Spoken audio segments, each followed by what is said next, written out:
So the Halo live stream just recently wrapped up and I got my invite yesterday for the tech preview. Let's go ahead and take a look at what they announced and what we can look forward to in the tech preview coming up. Hey, I'm Sam with Busy Dad Gaming.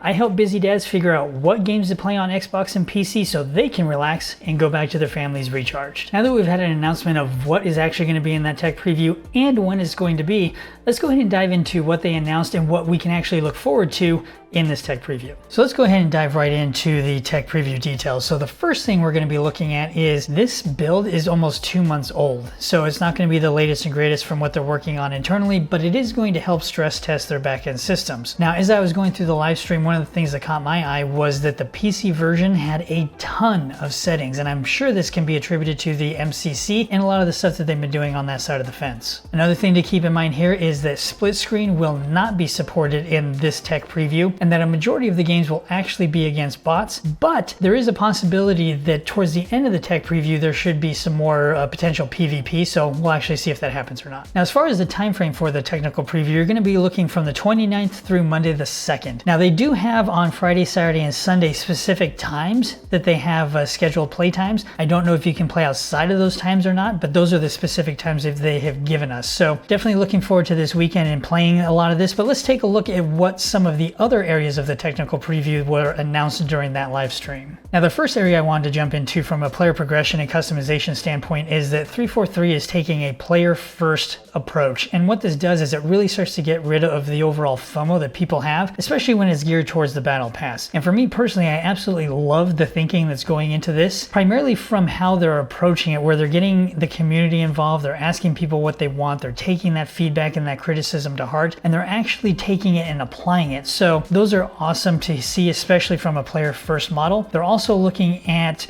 giving you in-game currency during the technical preview, which is also to just spend it however you want and customize and do all those different things, which absolutely looks amazing. The other thing they're really starting to dive into also is the armor hall, which you can go ahead and customize your Spartan and really dive into all the different pieces of it. So that was actually really cool. You can literally start to customize all the different aspects, as well as whether you want like a prosthetic arm or a prosthetic leg, different things like that. It really is more holistic in its overall customizations it's giving us. Now, tying this back into that player first model, we have the season battle pass, and they're starting with a season 0 when the game actually launches. And what this does is it really helps them to refine what the battle pass will do, how people are interacting with it. They also will have a purchase track and a free track for the season pass. So you don't even have to potentially buy the season pass. It's something that's optional. And you can also earn armor kits, which is basically like Spartan kits for namesake Spartans within the universe. So for example, George. So that's also really cool that you can also play as some of your favorite Spartans potentially. I don't know, they haven't announced all the different Spartan kits, but that's where my head goes as they were starting to announce those things. Now, the big piece of the technical preview is really going to come down to the Academy, which is essentially an area where you can go ahead and bring new players into the overall Halo universe and start to get them acclimated and introduced to it. Now, they have things like weapon drills where you can go ahead and try each different weapon and have different drills with it, and they have 3 different mastering tiers for those weapon drills. Now, as you're going through those weapon drills, they do have different training modes, and within those training modes, the bot behavior will change. So you'll end up having different loadouts, different bots. You can essentially start to get comfortable with the different areas of the game so that you can start to really get better at it. There's also going to be a 4v4 bot match portion of the Academy, which is essentially where the technical preview is really going to sit. But what this really does is it's geared more towards people that are first time in the Halo games, and the overall bots, they try to mimic human behaviors. And so there's going to be 4 different tiers of bots in the technical preview, and I assume this is going to be in the live version as well. But the overall tiers, you're going to be looking at